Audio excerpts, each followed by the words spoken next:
Hello दोस्तों, नमस्कार। आप सभी का स्वागत है आपके अपने YouTube channel current affairs magic में। और आज हम 31 अक्टूबर के करंट अफेयर्स की बात करेंगे। और दोस्तों, वीडियो को अंत तक ज़रूर देखिएगा। ऐसा नहीं है कि वीडियो को ऑन किया और फिर ऑफ कर दिया। ये आप ही के लिए, आप ही के हित में है। अभी दिल्ली पुलिस का जो एग्ज़ाम है वो आने वाला है, 1 ही महीना बचा है और इसके अंदर करंट अफेयर्स है वो अपना अहम रोल निभाएगा। तो कृपया वीडियो को अंत तक ज़रूर देखिएगा। हमारा पहला क्वेश्चन है कि night of the restless spirits stories from 1984, ये पुस्तक के लेखक कौन है? इसको जो प्रकाशित किया गया है इस पुस्तक को, और इसके जो लेखक हैं वो हैं सरप्रीत सिंह। और ये जो सरप्रीत सिंह हैं, इन्होंने पुस्तक में 1984 के जो सिख नरसंहार है उसको याद किया है और यहाँ पर वास्तविक घटनाओं का काल्पनिक संस्करण भी इसमें किया है। और इस पुस्तक में 8 अध्याय हैं और इसको पेगविन पब्लिकेशन के द्वारा प्रकाशित किया गया है।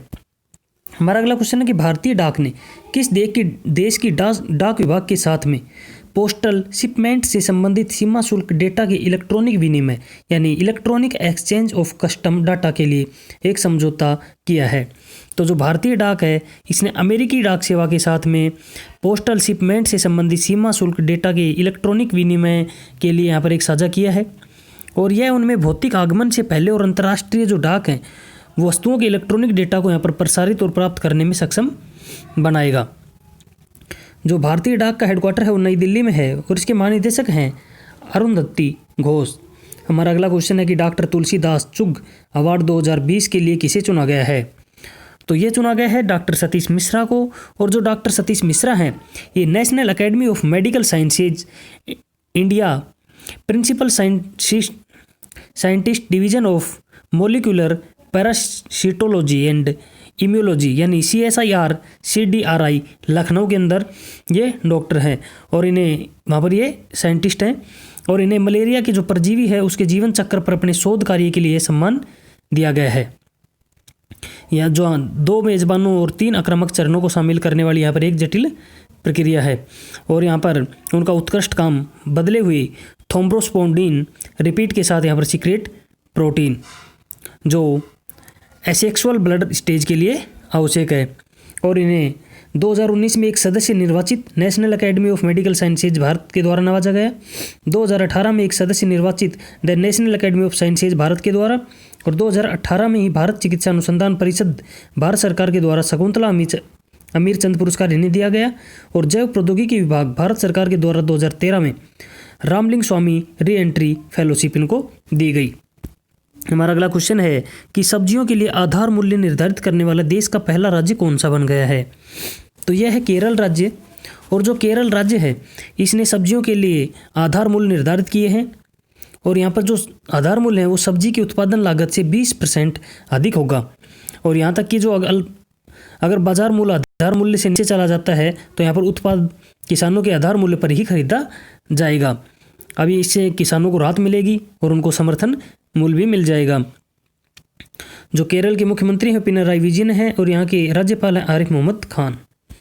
हमारा अगला क्वेश्चन है कि किस राज्य के मुख्यमंत्री ने सुमंगल और छात्रवृत्ति वेब पोर्टल लॉन्च किया है? तो ये उड़ीसा राज्य के अंदर किया गया है और उड़ीसा के जो मुख्यमंत्री हैं नवीन पटनायक, इन्होंने ही उड़ीसा राज्य छात्रवृत्ति पोर्टल और सुमंगल पोर्टल 2 पोर्टल इन्होंने लॉन्च किए हैं। यह एक सरकारी विज्ञप्ति के अनुसार 8 राज्य विभागों के द्वारा 21 छात्रवृत्ति प्रस्तावित की जाएगी और अनुसूचित जाति, अनुसूचित जनजाति और अन्य पिछड़ा वर्ग के 11 लाख से अधिक लाभार्थियों को, छात्रों को यहाँ पर शैक्षिक रूप से पिछड़े वर्गों को छात्रवृत्ति पोर्टल से यहाँ पर लाभ दिया जाएगा। उड़ीसा के जो मुख्यमंत्री हैं वो नवीन पटनायक हैं, यहाँ की राजधानी है भुवनेश्वर और राज्यपाल गणेशी लाल हैं। अगर बात करें उड़ीसा के एयरपोर्ट की तो यहाँ पर एयरपोर्ट हैं Biju Patnaik international airport, Jharsuguda airport, Rourkela airport, Jaipur airport और सावित्री जिंदल एयरपोर्ट। हमारा अगला क्वेश्चन है कि किसके सहयोग से SBI कार्ड ने एक संपर्क रहित बहुउद्देशीय कार्ड लॉन्च किया है? तो ये इन्होंने हाथ मिलाया है DMRC यानी दिल्ली मेट्रो रेल कॉरपोरेशन के साथ, और दिल्ली मेट्रो रेल कॉरपोरेशन के सहयोग से SBI ने यहाँ पर एक संपर्क रहित बहुउद्देशीय कार्ड लॉन्च किया है जो क्रेडिट कार्ड और मेट्रो स्मार्ट कार्ड के रूप में कार्य करेगा। और यहाँ पर credit card Delhi metro, SBI card Delhi metro पर नियमित यात्रियों के लिए ये बनाया गया है। यहाँ पर इसके अंदर जब भी बैलेंस 100 रुपये से कम होगा तो ये अपने उपयोगकर्ताओं को ऑटो टॉपअप की सुविधा भी देगा। और क्रेडिट कार्ड सुविधा संचालित रूप से उपयोगकर्ताओं के लिंक के अंदर यहाँ पर बैंक खाते से 200 रुपये के टॉपअप मूल्य को यहाँ पर रिचार्ज भी ये करेगा। SBI कार्ड के जो CEO हैं वो अश्विनी कुमार तिवारी हैं। इसकी स्थापना अक्टूबर 1998 में हुई थी और इसका हेडक्वार्टर है गुड़गांव, हरियाणा में। हमारा अगला क्वेश्चन है कि HIS मार्केट द्वारा आयोजित केरा वीक के द्वारा चौथे इंडिया एनर्जी फोरम का उद्घाटन किसके द्वारा किया गया?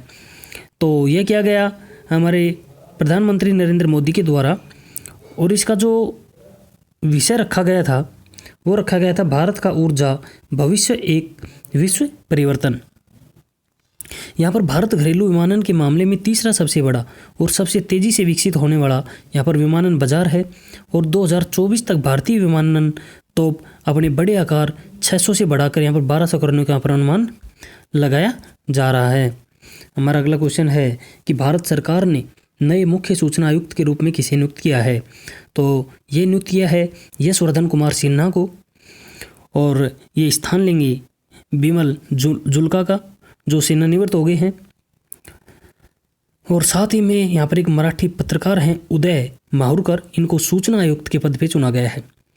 यानी कि यशवर्धन कुमार सिन्हा को मुख्य सूचना आयुक्त और उदय माहुरकर को सूचना आयुक्त के पद के लिए चुनाव है। जो उदय माहुरकर है ये इंडिया टुडे ग्रुप में डिप्टी एडिटर के रूप में काम इन्होंने किया है और संघ परिवार का ये करीबी माने जाते हैं। और इन्होंने एक बुक भी लिखी थी प्रधानमंत्री मोदी के ऊपर, उसका शीर्षक था merging with the billion and centre stage inside Narendra Modi. और हमारे जो केंद्रीय सूचना आयोग के संस्थापक हैं वो 12 अक्टूबर 2005 में इसकी स्थापना हुई थी, और इस आयोग का जो हेडक्वार्टर है वो नई दिल्ली में स्थित है। हमारा अगला क्वेश्चन है कि किसने अगले 10 महीनों में भारत में 1 लाख से अधिक महिलाओं को डिजिटल कौशल प्रदान करने के लिए राष्ट्रीय कौशल विकास निगम NSDC के साथ समझौता किया है? तो ये किया है माइक्रोसॉफ्ट ने। और यह कार्यक्रम युवा लड़कियों, महिलाओं, विशेष रूप से जो पहली बार नौकरी चाहने वाले लोग हैं उनकी नौकरियां कोविड-19 में जो प्रभावित हो गई हैं, भविष्य के कार्यबल में शामिल होने के अवसर बनाने के लिए यहाँ पर लाइव प्रशिक्षण सत्र और डिजिटल स्किलिंग ड्राइव की एक श्रृंखला को यह बढ़ावा यहाँ पर दिया जाएगा। माइक्रोसॉफ्ट के CEO हैं सत्य नडेला। इसका हेडक्वार्टर वाशिंगटन DC में स्थित है। NSDC के CEO हैं मनीष कुमार और इसका हेडक्वार्टर नई दिल्ली में स्थित है। हमारा अगला क्वेश्चन कि किस देश ने 2050 तक शून्य कार्बन उत्सर्जन प्राप्त करने का लक्ष्य रखा है? तो ये रखा है जापान ने। और जापान के जो प्रधानमंत्री हैं योशिहिदे सुगा, इन्होंने कहा है कि हमारा देश जो 2050 तक शून्य कार्बन उत्सर्जन प्राप्त करेगा। और साथ ही इन्होंने कहा कि एक स्थायी अर्थव्यवस्था को अपनी विकास रणनीति का एक स्तंभ बनाने और एक हरित समाज प्राप्त करने में अधिकतम यहाँ पर प्रयास करने का विचार जताया जा रहा है। जापान की जो राजधानी है वो टोक्यो में है। इसकी मुद्रा है जापानी येन। तो धन्यवाद दोस्तों, आज के लिए इतना ही। हम मिलते हैं नए वीडियो में नए अपडेट के साथ। तब तक पढ़ते रहिए, बढ़ते रहिए और आपके अपने YouTube channel current affairs magic को सब्सक्राइब करना ना भूलें। धन्यवाद।